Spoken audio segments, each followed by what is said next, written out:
Salut tout le monde, j'espère que vous allez bien. Aujourd'hui on se retrouve pour une 5e vidéo Halloween et je vous propose ce look là. Donc évidemment ceux qui m'avaient suivi sur Instagram, je vous le laisse juste ici. J'avais déjà fait une petite sirène l'année dernière, donc qui était un petit peu revisitée. J'avais regardé un petit peu 2-3 looks, etc. Je l'avais fait un petit peu, pour moi je l'avais un petit peu bâclé pour le coup. Donc j'ai voulu la refaire cette année en un petit peu plus poussé. Et là bon, du coup je vous ai proposé celui-ci avec des déchirures, des écailles qui apparaissent, ce genre de choses. Donc je vais vous montrer tout ça et je vous invite à venir avec moi, c'est parti. Donc comme vous le voyez, je commence à tracer mes formes au crayon beige de façon aléatoire, un peu sur les joues, un peu le front, le menton et le cou. Et je vais appliquer du latex liquide, donc c'est la même technique que la vidéo de la semaine dernière. J'en ai mis dans un petit pot et j'ai utilisé une éponge jetable pour justement l'appliquer sur tous les rebords et tous les contours que j'ai fait avec mon crayon, puisqu'on va avoir un effet de peau déchirée. Donc il faut juste faire le contour et laisser le centre sans rien. Je fais le coup, donc bien évidemment je l'ai rajouté par la suite et on laisse le tout bien sécher au sèche-cheveux comme la dernière fois. Une fois que c'est sec, on va prendre une spatule et on va décoller par l'intérieur toutes les petites déchirures de tous nos morceaux de latex. Donc allez-y doucement quand même, allez pas vous blesser. Vous prenez la partie la plus pointue et vous décollez tout doucement chaque petit rebord par l'intérieur pour justement avoir cet effet de peau déchirée justement. Donc allez-y vraiment doucement et vous faites ça sur toutes vos ouvertures, sur toutes vos déchirures jusqu'à ce que le résultat vous convienne et que vous ayez vraiment cet esprit un petit peu, ce visuel de peau déchirée. Et faites surtout très attention sur le cou puisque c'est une zone qui est assez fragile, assez sensible, on peut se blesser assez facilement. Une fois que c'est fait, on applique du fond de teint sur l'ensemble du visage et là croyez-moi, j'ai bien galéré à en appliquer vraiment sur l'ensemble du visage sans toucher l'intérieur de mes blessures. Donc j'y ai mis le flacon directement par la suite pour que ce soit plus simple à étaler et que ce soit uniforme partout en dehors de toutes mes blessures. Une fois que c'est fait, on applique de l'anti-cerne, donc comme d'habitude, là pour le coup ça ne change pas, on l'applique en dessous des yeux, on étale bien, on estompe bien partout sans toucher nos blessures et je poudre le tout bien évidemment en commençant par le dessous des yeux et le reste du teint. Une fois que c'est fait, on fait comme d'habitude, on prend un pinceau et on retire l'excédent de poudre sur le contour des yeux et le reste et je m'attaque à mes sourcils. Donc là on va pas prendre une pommade de couleur classique mais bien sûr du rouge puisque la petite sirène a des sourcils rouges également, tout comme ses cheveux et tout comme moi finalement.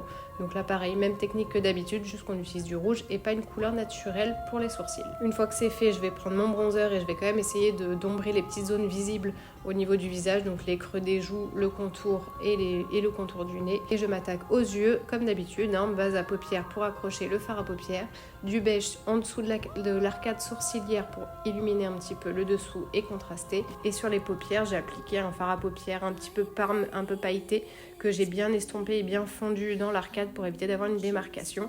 J'ai utilisé ensuite pour le dessous de l'œil une teinte un petit peu corail rosé et j'ai retravaillé du coup mes petites blessures. Donc pareil, même technique que d'habitude, on va rosir le contour puisque quand on se blesse, on a automatiquement les contours qui sont roses ou du moins un peu rouges et c'est ce qu'on a fait par la suite. Ensuite, j'ai repris mon crayon beige et j'ai travaillé toutes mes écailles. Donc j'ai tracé toutes mes écailles dans toutes mes petites blessures pour avoir déjà un rendu de savoir où est-ce que je les place et comment je les travaille.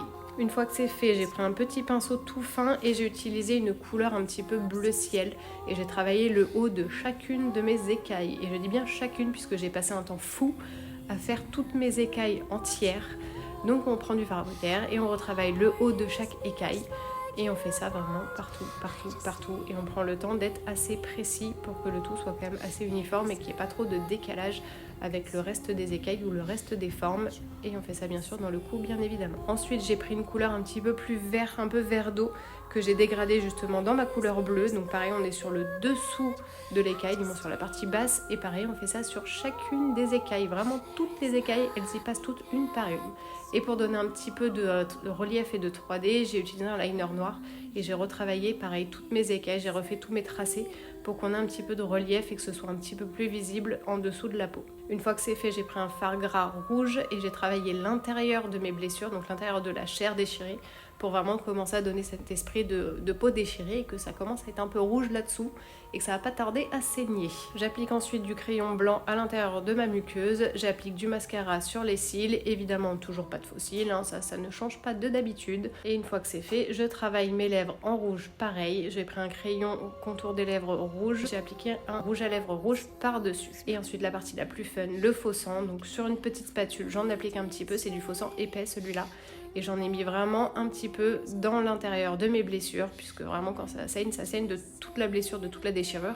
Ça saigne pas juste sur une partie, donc on fait en sorte d'en appliquer vraiment sur tout le contour de chaque blessure et tout l'intérieur de chaque morceau de chair qui s'est déchiré sur le visage et bien évidemment sur le cou aussi, juste en dessous. Je prends ensuite une éponge à barbe pour en appliquer un petit peu partout puisque ça a été déchiré assez violemment. Et vous voilà en transformation pour une sirène.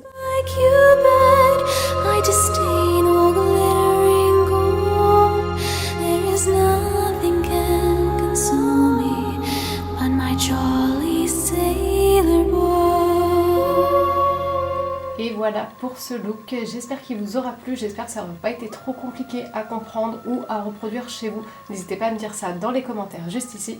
Et moi je vous invite bien évidemment à vous abonner à ma chaîne si ce n'est pas encore fait. Donc on clique juste là sur s'abonner, on clique sur la petite cloche pour ne pas manquer les prochaines vidéos puisqu'il reste encore une vidéo déjà, malheureusement il en restera une. Et je vous retrouve du coup, moi je vous retrouve lundi pour le soir d'Halloween, pour le dernier look Halloween. À lundi, ciao!